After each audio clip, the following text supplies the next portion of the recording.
वशो पवित्रमसि शतधारं वशो पवित्रमसि सहस्रधारं देवस्त्वा सविता पुनातु वशो पवित्रेण शतधारेण सुपवाकामधुक्षः।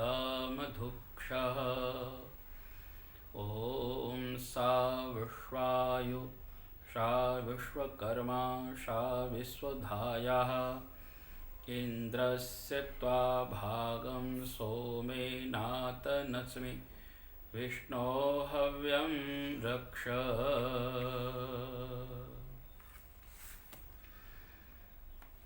हिंसक टोला असुर का धर्महीन तजलाज, वैदिक धर्म विरोधरत करे पाप के काज। सत्य सनातन कर्म से करते असुर विद्वेष, परदेसी असभ्य अधम मलिन करे ये देश। जब रचूं 10 रात्र में यजन 12 बार, तब वहाँ आ अधर्म धर देते कर्म बिगाड़। आर्य जन बल में बढ़ें ज्यों सागर की बेल, मंडल मलिन मलेच्छ का बाहर करें धकेल। वैदिक सत्य सनातन धर्म शुभ बहुत पावे विस्तार। मेरा उत्तम यजन सब देवे दुख निवार। ओम शांति शांति शांति।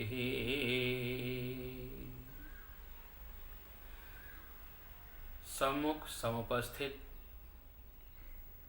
श्रद्धा व करुणा से ओतप्रोत समादरणीय मातृशक्ति, देव के दुलारे प्रिय आर्य सज्जनों, प्रिय बालक एवं बालिकाओं,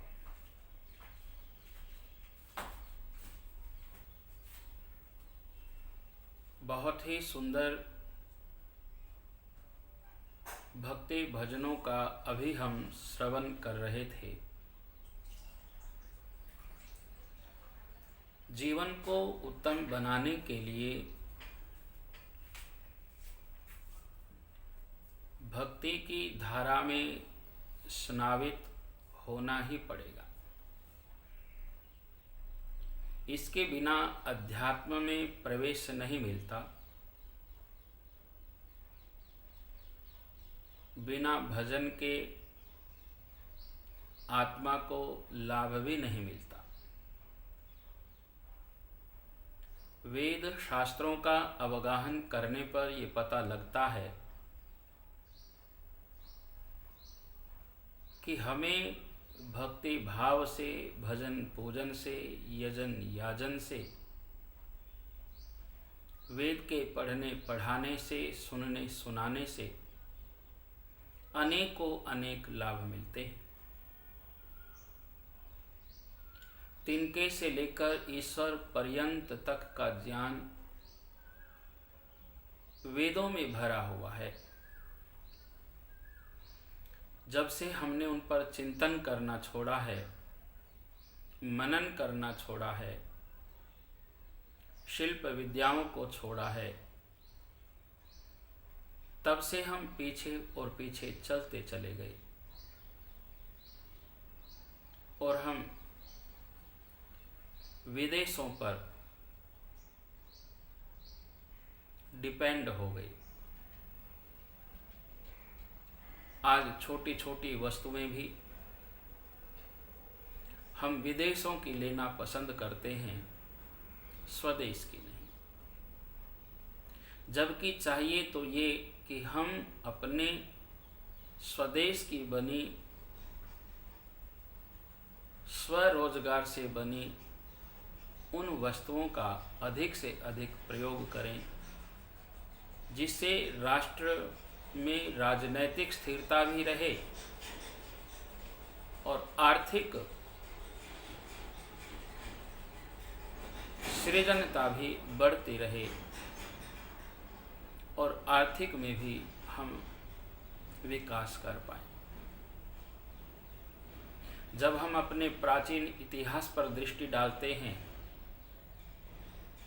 तो हम अपनी कला कौशलों को, अपने शिल्प को देखकर,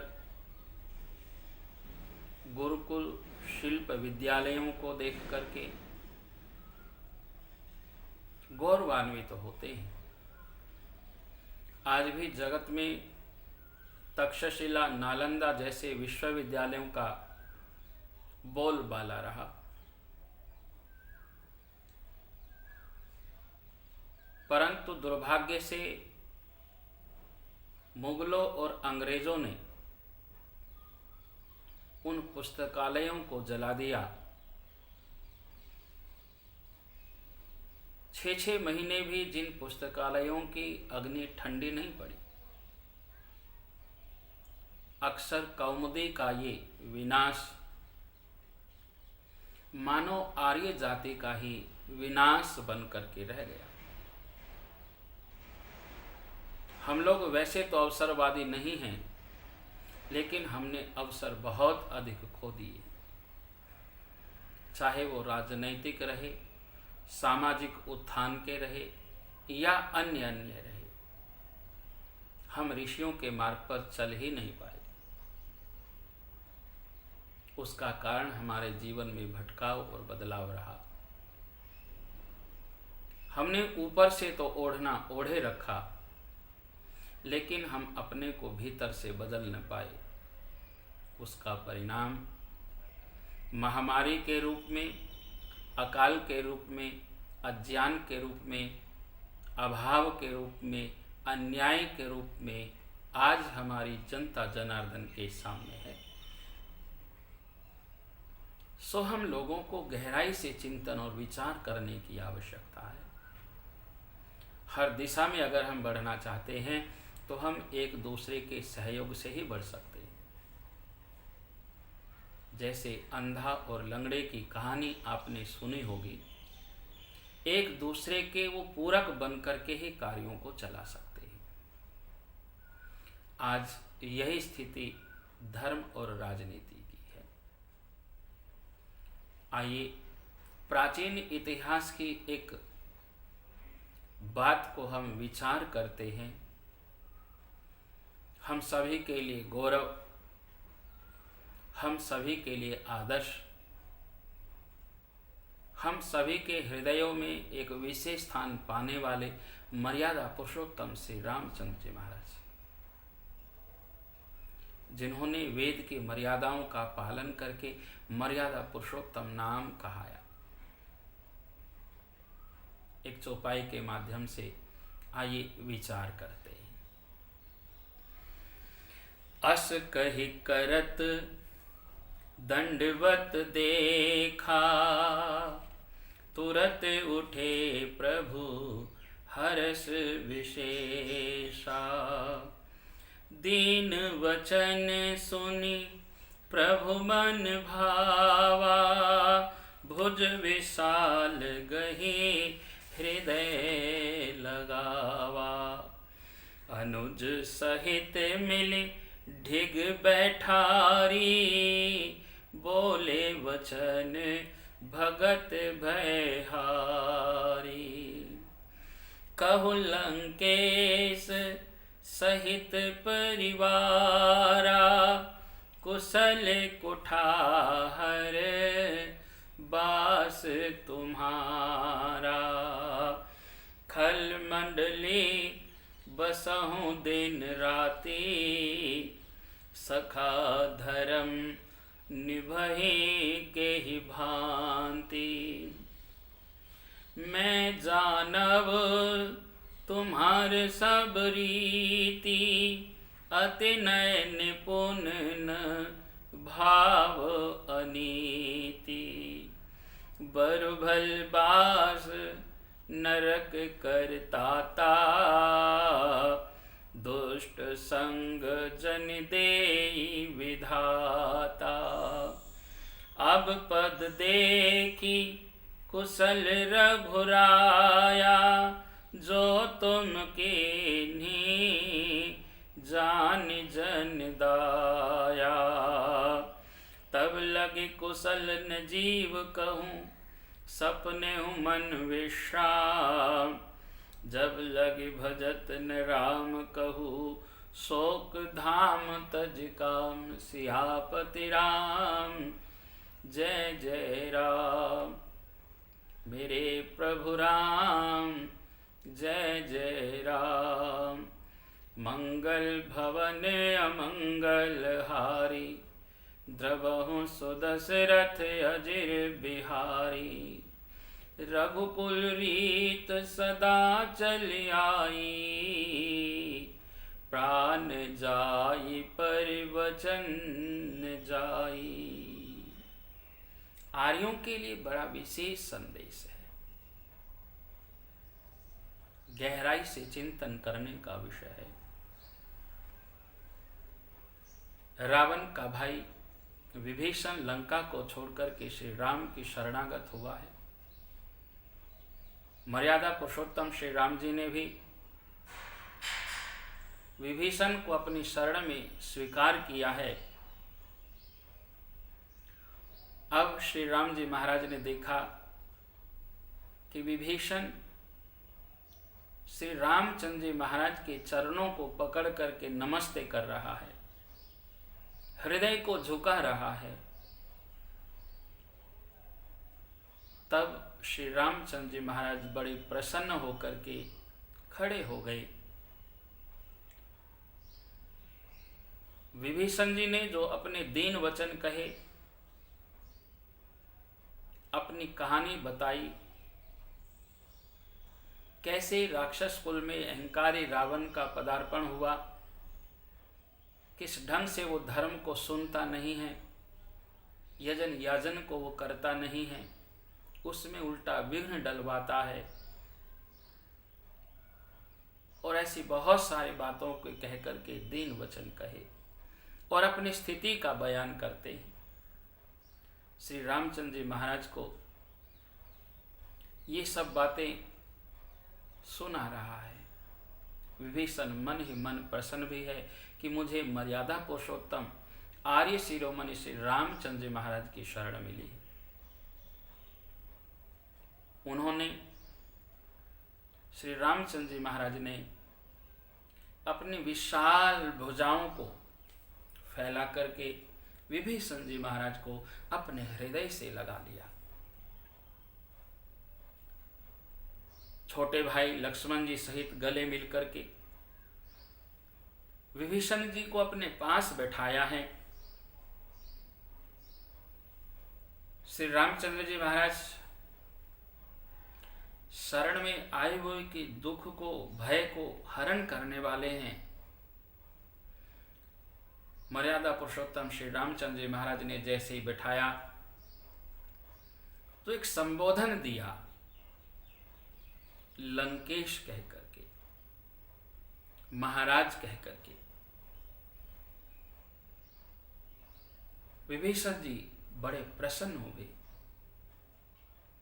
मर्यादा पुरुषोत्तम श्री रामचंद्र जी महाराज ने विभीषण की परिवार सहित कुशलता पूछी और ये जरूर कहा, कुशल कुठार वास तुम्हारा, कि तुम्हारा निवास बुरी जगह पर है, कठोर जगह पर है, बुरे लोगों में है। दिन रात बुरे लोगों की, दुष्ट लोगों की मंडली में रहते हो। ऐसी दशा में मेरे मित्र विभीषण, तुम किस प्रकार धर्म की निभाना करते हो, कैसे संध्या उपासना करते हो, कैसे प्रभु का ध्यान लगाते हो, कैसे यज्ञ याजन करते हो। मैं तुम्हारे आचार व्यवहार को, सब रीतियों को वीरवर आर्य हनुमान जी से सुन चुका हूं। तुम अत्यंत नीति निपुण हो और तुम्हें बिल्कुल भी अनीति नहीं सुहाती है, अन्याय नहीं सुहाता है, गलत बातें नहीं सुहाती है। आर्यों जैसा तुम्हारा आचरण है। आर्य कोई नाम नहीं है, आर्य नाम ही आचरण का है।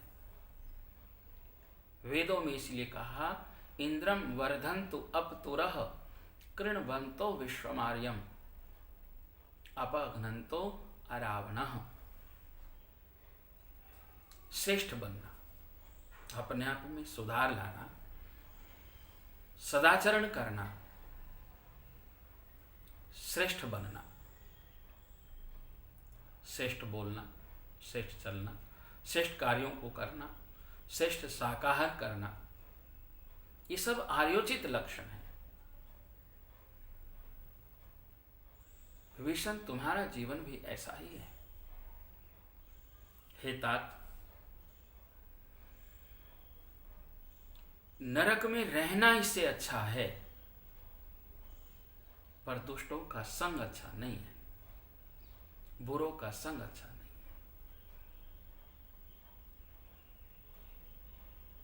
सताम संगति, सज्जनों की संगति ही वास्तव में संगति है।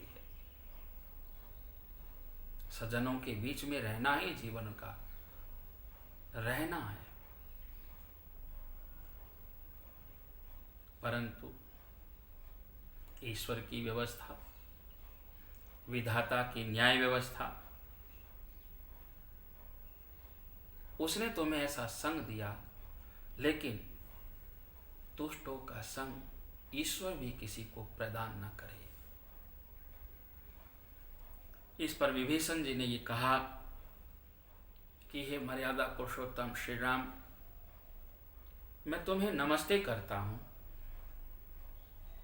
तुम्हारा दर्शन पाकर, तुम्हारे दर्शन करके मैं अपने आप को कुशल महसूस करता हूं।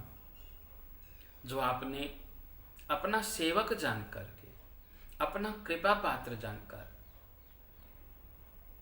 आर्य मर्यादा में रहने वाला जानकर मुझ पर बड़ी दया की है, कृपा की है। सदैव मुझ पर ऐसी कृपा बनाए रखना। तब तक जीव की कुशल नहीं और न स्वप्न में भी उसके मन को शांति है, जब तक वो शोक के घर काम विषय वासना को छोड़ करके भगवान का भजन नहीं करता है। वास्तव में व्यक्ति को भगवान का भजन ही दुखों से बचाता है। गायत्री महामंत्र में इसीलिए कहा, ओम भूर्भुवः स्वः तत्सवितुर्वरेण्यम भर्गो देवस्य धीमहि धियो यो नः प्रचोदयात्। वो सर्वरक्षक ईश्वर प्राणों का देने वाला है, दुखों का नाश करने वाला है, वो सुख स्वरूप है।